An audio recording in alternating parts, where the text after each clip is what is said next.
आणि आता जाऊया थेट देहूला पादुकांचं प्रस्थान होतंय अद्वैत। मिलिंद तो क्षण आलेला आहे। आपण बघतोय की देऊळवाड्यामधून पादुका ज्या आहेत त्या आता बाहेर पडतायत आणि पालखी सोहळा प्रमुख जे आहेत भानुदास मोरे त्यांनी डोक्यावरती या तुकोबांच्या पादुका घेतलेल्या आहेत आणि आता त्या मागत असलेल्या इनामदार वाड्यामध्ये जातील। तिथं देखील एक छोटीशी आरती होईल आणि त्याच्यानंतर अनगड शहा बाबाचा दर्गा आहे, तिथंही थोडासा विसावा असेल, तिथंही आरती होईल आणि त्यानंतर त्या शिवशाही खास बसेसनी हा सोहळा वाखरीकडे जाईल। मध्ये मध्ये 2-3 ठिकाणी असं सांगितलं मी, इनामदारवाडा असेल, अनगड शहा दर्गा असेल, चिंचोली असेल, इथं आरती होईल। शासनाने दिलेले नियम पाळून नंतर न्याहारी वगैरेचा आस्वाद घेतला जाईल आणि साधारणतः 5च्या सुमारास वाखरीला हा जो सगळा पालखी सोहळा आहे विशेष बसून तो पोचेल आणि तिथं संत भेट होईल आणि या संत भेटीनंतर पायी वारी यावेळेचं वैशिष्ट्य मागच्या वेळेपेक्षा आपण बघतोय सुनेत्रा पवार त्या स्वतः देखील इथं उपस्थित आहेत। पोलीस बंदोबस्त आहे, वैद्यकीय पथक आहे, जे वारकरी या पादुका सोहळ्यावरून जाणार आहेत शिवशाही बसमधून 40 त्यांच्या सगळ्यांच्या कोरोना टेस्ट झालेल्या आहेत, त्या निगेटिव्ह आलेल्या आहेत आणि लवकरच त्या आता वाखरीकडे मार्गस्थ होतील आणि वाखरीला पोहोचल्यानंतर संत भेटीचा कार्यक्रम होईल। तिथून 2.5 किलोमीटरची पायी वारी जी आहे ती होईल, जे यावेळेचं वैशिष्ट्य आहे आणि आपण बघतो की आता कशा पद्धतीनं या पादुका देऊळवाड्यातून इनामदार वाड्याकडे आता जात आहेत आणि इथं सुद्धा रिमझिम पाऊस येतोय। जसं तू म्हणालास की आषाढांच्या धारा देखील आहेत आणि भक्ती रसामध्ये देखील वारकरी जे आहेत ते चिंब झालेले आहेत।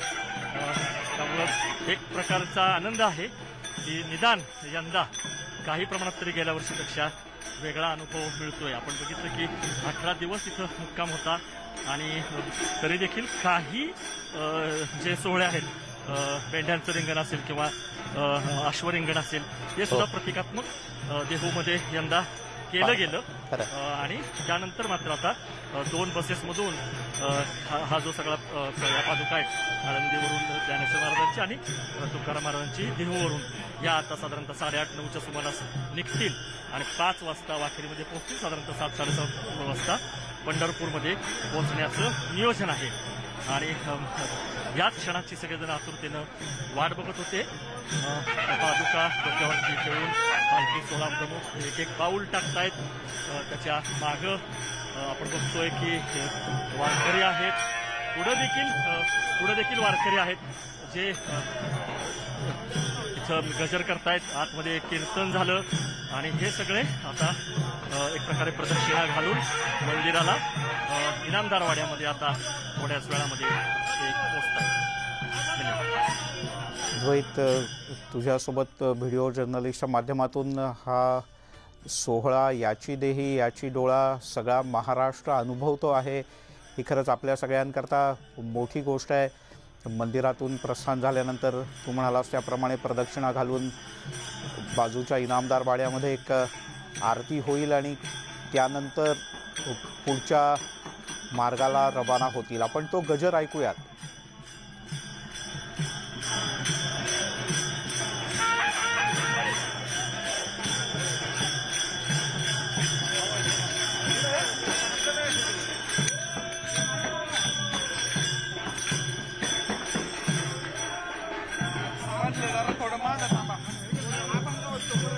अद्वैत, वातावरण खरंच भारून गेलंय सगळ्या या टाळ मृदुंगाच्या गजरानं, पण या वारकऱ्यांशी बोलल्यावर काय जाणवलं तुला? कारण हे दुसरं वर्ष आहे की पूर्ण 18 दिवस जो पालखीचा मार्ग खरं तर असतो, तर त्या मार्गावरून न जाता 18 दिवस पादुका आणि पालखीचा मुक्काम हा मंदिरातच होता।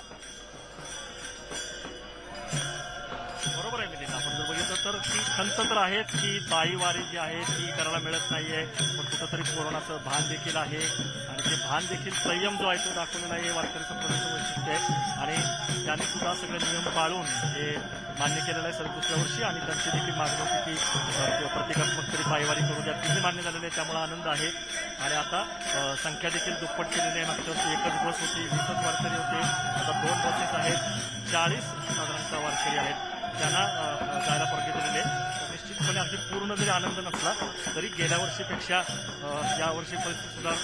आता आपण थेट दाखवूयात की जे वारकरी आहेत त्यांनी आता कीर्तन जे आहे ते पूर्ण केलेलं आहे आणि आता पालखी सोहळा प्रमुख डोक्यावरती पालखीचा घेऊन निघालेलेच आहेत. थोड्याच वेळामध्ये आता ते इनामदारवाड्यामध्ये पोहोचतील. इथं आरती होईल. त्याच्यानंतर अनगड शहा बाबांचा दर्गा आहे तिथं देखील पादुका सोहळा दिसावेल.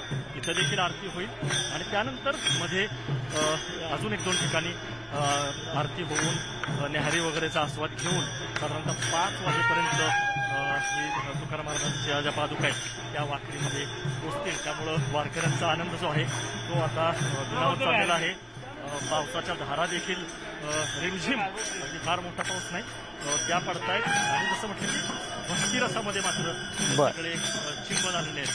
परत एकदा आपण दाखवूयात की कशा पद्धतीनं हे सगळे ताल धरतायत वारकरी रंगामध्ये आलेले आहेत आणि हे फार मोठ्या प्रमाणामध्ये दृश्य आपण दरवेळी बघत असतो तसं नाही आहे. मात्र मोठ्या वारकऱ्यांच्या उपस्थितीमध्ये हा एक प्रकारे प्रदक्षिणा सोहळा जो आहे तो आपल्याला बघायला मिळतोय. दरवर्षीसारखी हजारोंची किंवा लाखोंची गर्दी निश्चित नाहीये, ती करणंही योग्य नाहीये. मात्र प्रतिकात्मक स्वरूपामध्ये जे आहे वारकरी ते या प्रदक्षिणा सोहळ्यामध्ये सहभागी झालेले आहेत आणि आता पादुका घेऊन पालखी सोहळा बऱ्याच वेळामध्ये आरती होईल. शिवशाही बसमधून पुढच्या टप्प्याला ते जातील आणि संध्याकाळी 5पर्यंत वाखरीमध्ये पोहोचल्यानंतर संत भेटीचा कार्यक्रम होईल. सगळ्या 10च्या 10 पालख्या ज्या आहेत आणि प्रत्येकी 40 म्हणजे 400 वारकरी वाखरीला जमा होतील आणि इतर जे मोजके लोक आहेत साधारणतः 200 साधारणतः 600 जणांना पायी वारी करायला परवानगी दिलेली आहे. आणि हा सगळा 10 पालख्यांचा 16-2.5 किलोमीटर पायी वारी करून पंढरीमध्ये पोहोचेल आणि त्यानंतर मुख्यमंत्र्यांच्या उपस्थितीमध्ये 2 वाजता शासकीय महापूजा जी आहे ती देखील होणार आहे. त्यामुळे आता अगदी अंतिम टप्प्यामध्ये आपण आहोत. या देहूच्या मंदिरामध्ये देऊळवाड्यामधून पादुका ज्या आहेत त्या बाहेर पडलेल्या आहेत. एक छोटीशी प्रदक्षिणा जी आहे ती घालणं सुरू आहे आणि या पादुकांच्या समोर जे वारकरी आहेत ते त्यांनी भजन कीर्तन करतायत. टाळ आवाज आहे तो घुमतोय आणि सगळ्यांच्या मुखामध्ये तुकोबारायांचं माऊलींचाच गजर आहे. कोरोनाचं संकट जे आहे ते लवकरात लवकर कळू दे, सगळ्यांना सुखी राहू दे, चांगला पाऊस पडू दे असंच मागणं या सर्वांचं आहे. आणि ते अद्वैत आपण हा गजर ऐकूयात आणि मग आपण देहून थेट आळंदीला जाऊयात. बरोबर नितीन, एक दृश्य अनोखं बघा. पोलीस कर्मचारी सुद्धा इथं सहभागी झालेले आहेत. बघा पोलीस कर्मचाऱ्यांनी सुद्धा यामध्ये सहभागी झाले आहेत.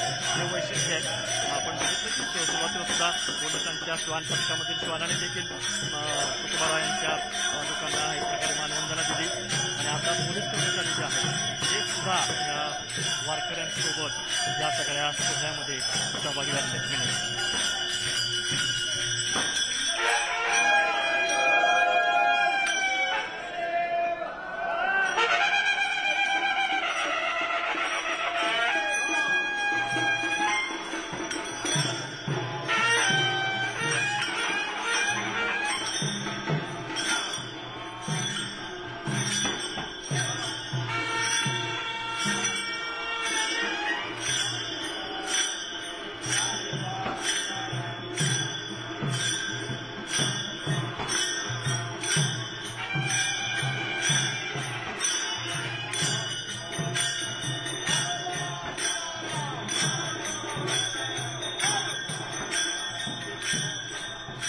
आणि हा ज्ञानोबा तुकारामांचा देहूमधला गजर ऐकत आणि हाच ध्वनी घेऊन हाच नाद घेऊन आपण देहूतून आता थेट आळंदीला जाणार आहोत.